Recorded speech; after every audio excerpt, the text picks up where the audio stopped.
Hello, everyone. Thank you for joining us for the TEDx talk tonight. Very excited to be here and really honored that I've been asked to share some stories with you about the curious business of being a health educator. I have been involved in teaching health education and health and wellness education at the University of Victoria for over 15 years. And I'm here just to tell you how curious of a story that is. I'm going to head back to the family business, and I will share with you that I think my understanding of health and teaching was really integrated as a very young person. My mother, Eleanor, was a high school physical education and math teacher, and interestingly enough, she had her three little Lauzon girls, and you can see the photo of us when we were young. I'm the one with the ringlets. Permanents were really popular then, and my mother desperately tried to keep my hair curly. In addition, she also kept us very physically active, and in fact, at night before we went to bed, all three of us were doing push-ups and sit-ups. We often thought all our friends did that too, and it wasn't until many years later that we found out my mom was just a little bit different and a very curious educator herself. As life presents itself, sometimes challenges come along, and this rock of Gibraltar in my life actually passed away just a couple of weeks after I graduated from high school. She had had a 2-year sort of journey battle with cancer. My middle sister, Dory, was living with my father at the time, and it ended up being my responsibility to take care of my youngest sister, Janny. And I think it was really at that moment, that life-changing event, that I really started understanding how important health was. I knew that if I was going to be able to take care of my sister, I had to take care of myself. I had to keep myself healthy. So I think that really was a major turning point in my life in understanding how important health was, and the two important concepts of self-responsibility for self-care. Life took lots of twists and turns. I ended up finally coming to the University of Victoria, getting a degree in recreation and leisure services. That led to another degree, a master's degree, where I studied the media. I was lucky to host and co-produce a television fitness show called Body Moose for a number of years, and try and inspire people to get off their couch and get active and embrace health and wellness. It also then led to a PhD where I had the wonderful opportunity to study in the area of wellness. So I studied in teacher wellness. And with that opportunity came a job here at the University of Victoria, where I was actually asked to teach a health and wellness course called Personal Health, Wellness, and Potential. And it's titled EFI 142. And I actually see some of my past students here, and just thrilled that you're here to participate tonight. With that came yet another opportunity to really dig deep and understand what health and wellness was all about. Nelson Education came calling and asked if I would Canadianize a health and wellness textbook. And 3 editions later, we've been able to share some amazing stories about our UVic students. And that's really what I'm here to tell you today, or to share with you today. Information about these amazing students that make a difference, that have come through our courses, that continue to inspire future students. I think one of the things that I want to share just before we head into some wonderful slides about some of these past students is that what I have learned as a health and wellness educator is that when I used to teach health for health's sake, I used to think I had to teach about fruits and vegetables and the importance of physical activity and the dreaded STIs. A lot of students' eyes would just sort of glaze over. And when I started sharing personal stories about inspiration and wellness and human potential, that's when the students seemed to be engaged. That's when the students seemed to be really interested in shifting and understanding that it truly was their responsibility to take care of themselves themselves so they possibly could take care of others. So I shifted from a very teacher-centered way of teaching, lots of lectures and lots of notes, to more storytelling, to a much more student experiential learning process. I included a lifestyle change project where students choose to make a change in their life, whether it's walking around Ring Road, including more fruits and vegetables, looking at drug use, trying to get off alcohol, being more grateful, whatever they choose. That lifestyle change project becomes very important in this course, and literally we see transformation each and every term.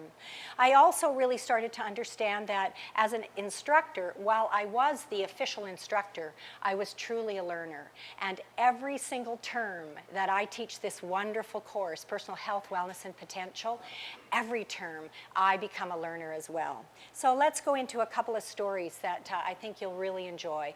This is an example of a local young man named Ryan Human, who has been a student here at UVic, taking some courses, and his lifestyle includes an electric wheelchair because he was born with cerebral palsy. This young man is an advocate for people with disabilities, but he is also truly, truly an inspiration. He comes to our class with a wonderful sense of humor, advocacy, and a reminder that anyone can really do what they choose if they just are willing to ask for help. When he was in grade 11, he asked his outdoor education teacher, Peter Mason, who was from Stellies High School. Some of you might actually have even gone to Stellies, if he could ever be part of the outdoor trip up to Mount Albert Edward in Strathcona Park. And the answer was not no. And in fact, that's one of the lessons that Ryan brings to our class each and every term. Don't be too quick to say no when someone asks you a question, and don't be afraid to ask for help, because if you ask for help, your goals and dreams and visions can come true. A group of wonderful students from Stellies actually pulled Ryan up the mountain. They summited. And of the 4 trips that year, I think they were the only group that actually made it to the summit.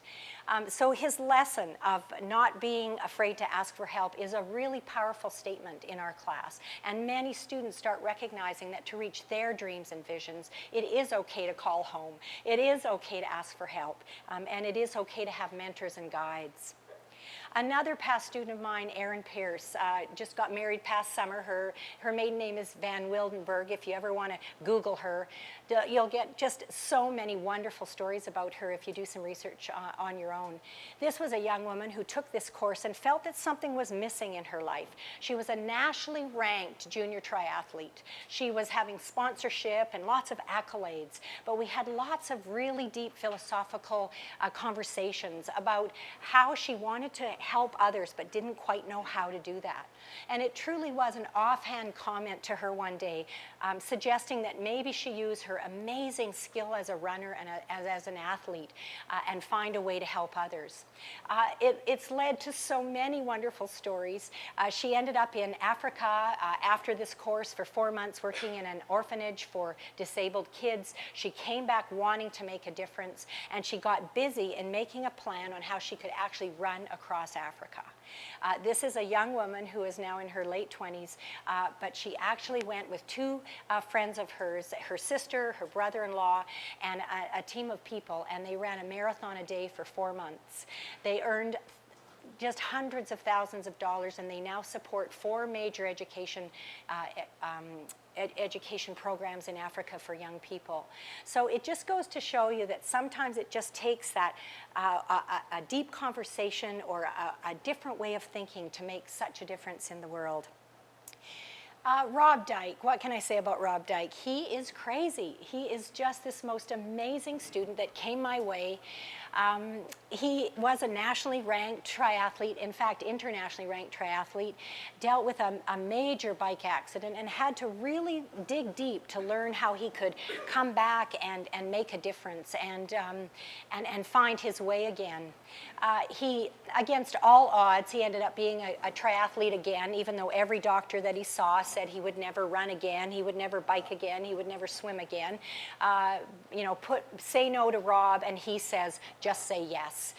One of his really important and wonderful messages to our students, and this is the curious business of being a health and wellness educator, is that he wants all of us to say yes. Just say yes. Don't let yourself make excuses to say no. He also talks about surrounding ourselves with people that lift us up. And I think that's one of the most important messages that I have received and students have received in this health and wellness course that I teach. You know, look around, find out who your friends are. People that lift you up and help you reach your potential are true friends. He reminds students, people that try and pull you down or really encourage you to adopt unhealthy lifestyle habits are not true friends. Again, you can Google Rob Dyke. He has been to Everest a couple of times. He swam across from Vancouver to Victoria to raise money for the BC Children's Hospital. It took him 2 tries to manage to finish that goal. And then one of his, I guess, claims to fame is that he is the only human being we know that has actually swam all around Vancouver Island. And again, that was to fundraise for Red Cross. So here's this young man who takes a course, it changes his life, and he goes on to then change so many more other people. Chris Pratt, a past undergrad student, became a teaching assistant for this particular course for us, shares a very poignant story about how he suffered from a very deep depression in first year as a student here at University of Victoria. He has gone on to do absolutely astounding things. He and 3 other buddies created the Kindness Crew. Some of you might have heard of this group of UVic students that traveled across Canada doing random acts of kindness in each town that they stopped at.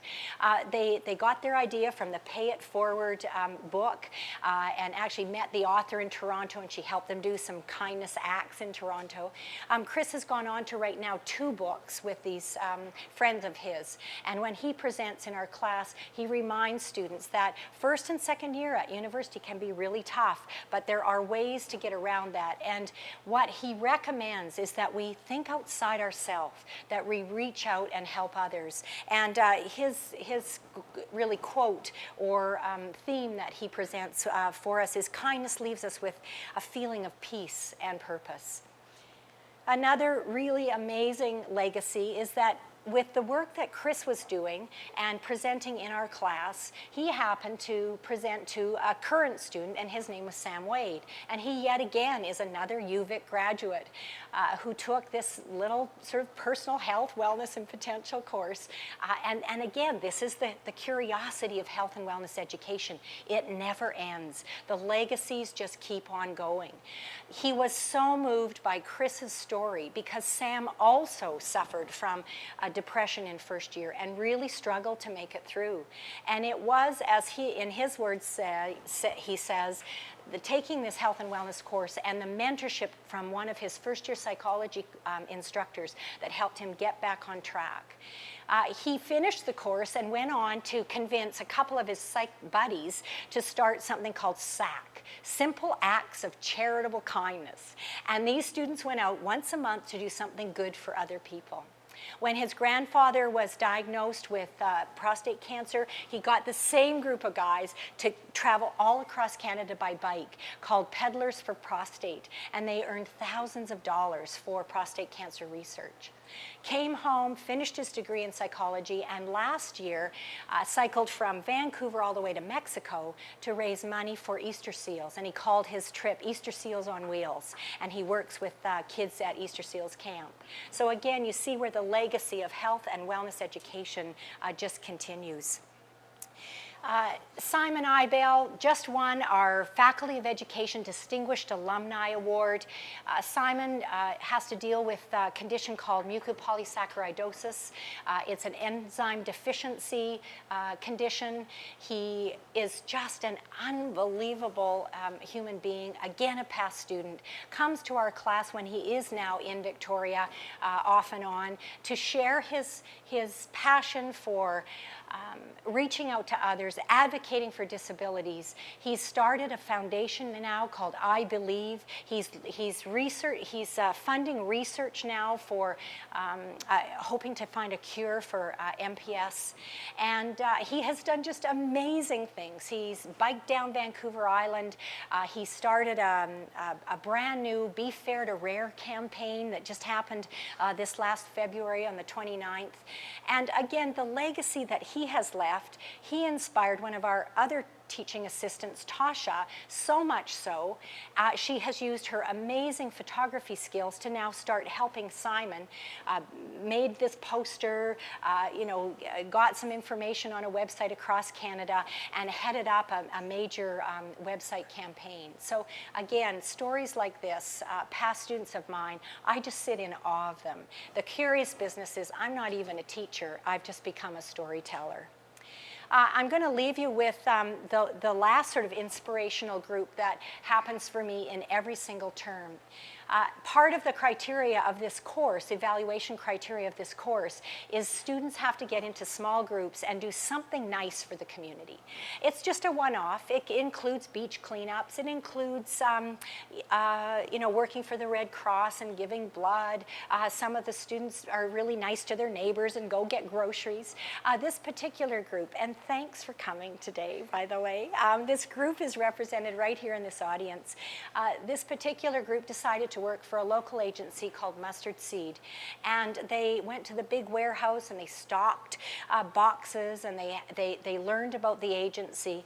And I really wanted to share a quote off their group reflection, and it's, "By helping others, we help ourselves, thus reestablish the crucial importance of being grateful." So as part of this course, in addition to a lifestyle change project, students go out and do amazing things in our community. They bring back a poster, we set it up, and we have close to 130 students every term sharing their community legacy project with each other. And it truly is inspirational every single term. Some of the students write some paper reflections at the end. I'm just going to read this quote off. Wow, where to start? I had envisioned an easy GPA booster. However, this course changed my life. I am a different person now. This class got me back into volunteering again, inspired me to engage in healthy behavior, and made me a happier person. I know now that I can make a difference. I'm going to end by asking you what your curious business is. As a health and wellness educator, I have the honor of inspiring students in each class, in sharing stories of past students that then continue to inspire more legacies being left.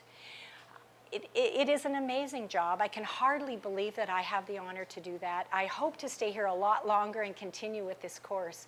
But I'm going to encourage all of you to think about your passions, your goals and visions for the future, and just to try and make a difference wherever you go. Thank you very much.